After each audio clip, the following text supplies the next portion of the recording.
Matthew Lillard has been a guy that everybody just remembers fondly, hasn't gotten a ton of work and stuff like that. And then all of a sudden, for no reason whatsoever, super likable guy, by the way, Matthew Lillard. I've only had a chance to meet him once or twice. Always really pleasant dude, really nice guy. Out of nowhere, Quentin Tarantino, unprovoked, for no reason whatsoever, just decided to bash on Matthew Lillard, calling him like the worst actor in Hollywood. Again, for no reason. There was no context existed that called for Quentin Tarantino to do that. One of the unforeseen repercussions of that has been, though, a massive Lillissance has been going on. As Matthew Lillard, first of all, had people crawling out of the woodwork to express their support and admiration for him. I think Ryan Reynolds even put him in a Mint Mobile ad. Right. I think so. We love Matthew Lillard, like all that kind of stuff. Other people started speaking up as well and started popping up a lot of stuff. By the way, he's great in Daredevil Born Again Season 2. Oh, yeah. Which we'll talk about in just a little bit. But he's been having something of a Lillissance. Well, the Lillissance continues. Because according to Deadline, as of this morning, Superman's sequel, Man of Tomorrow, has just added Matthew Lillard to the cast. He's going to be in the film. And they wrote the following. Matthew Lillard continues to build on what has already been a busy year. As sources tell Deadline, he is set to join the Superman sequel, Man of Tomorrow, from DC Studios. James Gunn is directing, producing, and penned the script, with David Corenswet back as the Man of Steel. DC Studios had no comment. It is unknown who Lillard will be playing in the movie. Lillard joins an ensemble that includes Nicholas Hoult playing Lex Luthor, Lars Eidinger, hope I'm saying that right, as Brainiac, Rachel Brosnahan as Lois Lane, Skylar Gisondo as Jimmy Olsen, Sarah Sampaio as Eve Tessmacher, Isabella Merced as Hawkgirl, Nathan Fillion as Guy Gardner. I guess Nathan Fillion doesn't die in Lanterns. Edie Gathegi as Mr. Terrific. He's so good as Mr. Terrific. Mm-hmm. And Audrey Arjona is also on board to play Maxima, and Aaron Pierre, who is, of course, the Jon Stewart Green Lantern, is also in the picture. Yeah. Huge ensemble cast already assembling for this. And you know what? I think Matthew Lillard is going to fit in just great. Oh my gosh, someone wants him as Clark Brunson, Plastic Man. I hadn't even thought about that. That's great casting. That's great casting. Yeah. He would be a great Plastic Man. And let's get to who he could be playing this little bit. I love that idea. I don't want any more than that. I love that idea because I've already seen a lot of conversation online about people, even in our own live chat before the show started, who could he be playing?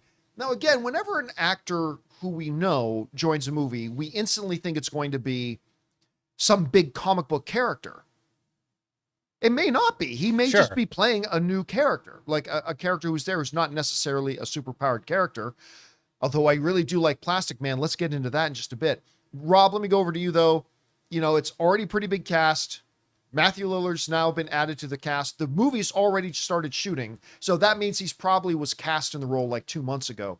But what do you think about this addition to the movie? I think it's great. I mean, look, he's the kind of actor. He's got a certain way of doing things, all the way back to Scream 1. And SLC Punk, if you've ever seen that. Love that movie. Yeah, and he definitely has a kind of a heightened there's a heightened Lillardism about the way he deals with things. And I think that heightened Lillardism will fit right in with what James Gunn. He's a James Gunn kind of actor. He's kind of got a Michael Rooker. Michael Rooker has a different Rookerism. Sure. Than Lillard has a Lillardism. But they kind of belong in the same universe. So it doesn't surprise me that Matthew Lillard is in this movie. I think it's a great addition. I don't know what he's playing, but man, Plastic Man would be great, or Elongated Man. But Elongated Man is more grounded than Plastic Man is. And I think as Plastic Man, that'd be awesome. Even though I want him as Plastic Man. I can't see him as any other thing, but I'm in.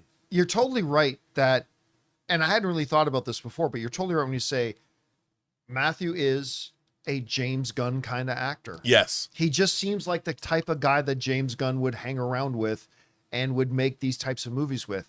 Now, if in case any of you are wondering, why are you geeking out so hard over the idea of him playing Plastic Man? Isn't that kind of a stupid character? I always would have agreed with you. Always. Until, well, two things. One, there was the sequel to The Dark Knight. Yes, I was going to say, well done. Nice pull. That's exactly right. Of course, maybe the most iconic comic book story ever, The Dark Knight. But there was a sequel to it where Batman decides that they need to break out Plastic Man. And there's a moment, because up until that time, everybody thinks of Plastic Man, is this silly jokester, whatever. True. But there's this panel in the comic where you see the internal monologue of Bruce, of Batman, an older Batman. And basically, without going into all the other stuff he basically says this: we've got to be careful because they haven't mentioned, remember, in the comic at this point in this frame, we don't know who it is they're breaking out yet. We just know they're breaking out somebody and everybody says it's a bad idea. And Bruce said, we need him. So they're breaking him out. And then Batman says in his head, he could kill all of us easily. I'm like, who is that he's going to break out? And it's Plastic Man. That's exhibit number one. Exhibit number two, and one of my favorite things in the last few years, one of my favorite comic stories that I've read was actually, and it comes out of the video game, but was Injustice Gods Among Us Year One. Like that was a brilliantly written series of comics. It was really, really good. But later on in Injustice, Superman and his, I don't know what to call them at this. What do they call themselves? But anyway, the Superman and his followers. Oh, yeah.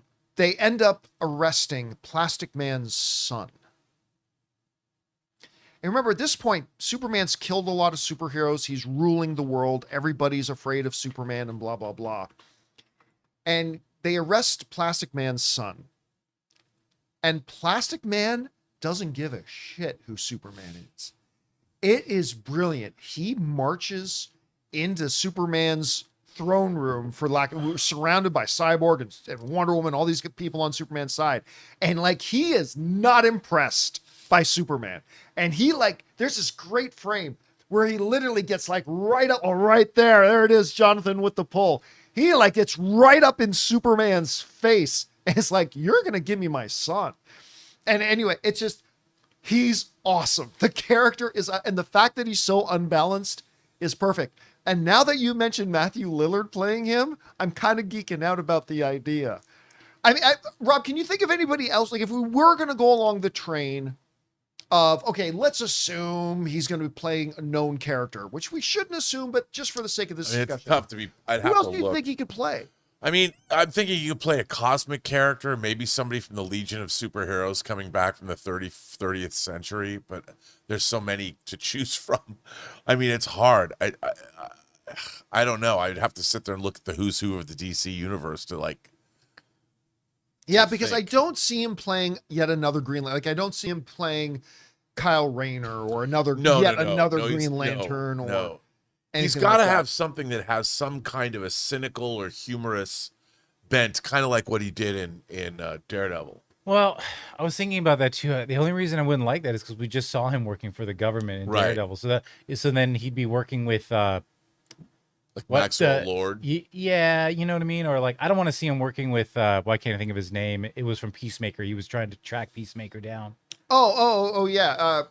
What's his name? The guy's dad. The guy who Rick Flag. Rick Flag. I don't want to see that because he's already kind of in that role for Marvel. But he could be a politician. Yeah. Because being a CIA dark op is different than playing a senator or something like that. Could play something along those lines. Oh, we got a Captain Boomerang from Michael Preston. Something like a Captain Boomerang. That's not bad. But now it's 99% chance it's not going to be Plastic Man. But I'm kind of obsessed with that idea. Yeah. I think it'd be pretty good. Anyway, guys, question is for you. What do you think about this? It's been announced that Matthew Lillard is going to be joining the upcoming Superman sequel, Man of Tomorrow. We don't know who he was going to play. We're just kind of geeking around here about it. But whatever you guys think about it, jump down into the comment section below and let us know your thoughts. Hey guys, thanks so much for watching this video. Make sure you like the video, leave a comment, and subscribe to our channel. And don't forget, we have a daily podcast called the John Campea Show Podcast, available on Apple Podcasts, Spotify, or your favorite podcasting app of choice. Go and subscribe to it today so it'll be there when you need it.